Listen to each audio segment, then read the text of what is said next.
কবিতা আমার কি দোষ, কবি অপূর্ব দত্ত। কলিখতে কলম ভাঙিস, কলিখতে খরম, 4 বছর এক ক্লাসে, শুনলে মেজাজ গরম। সারা দুপুর করিসটা কি, ঘুম নেই তোর চোখে? এত বকি তবু কি তোর মাথায় কিছু ঢোকে? এই শুনে রাখ, লাস্ট ওয়ার্নিং, সময় দিলাম 6 মাস, এর মধ্যে শিখতে হবে সন্ধি এবং সমাস। 6 মাস শুনেই আনন্দেতে দুহাত তুলে নাচছ, এরপরে তো খাম ছোটাবে কারক বচন বাচ্চ।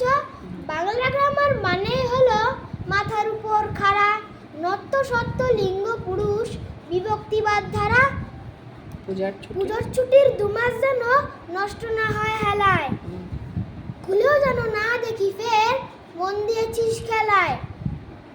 ব্যাপারটা কি এই ঠাঁই দাঁড়িয়ে দেখছিস কি শুনি?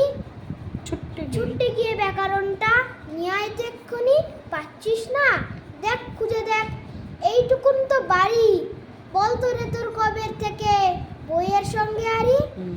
মিথ্যে মিথ্যে বকছো আমায়, এতই আমি বোকা? আমার কি দোষ, বই তো কবে কেটেছে ওই পোকায়। নমস্কার।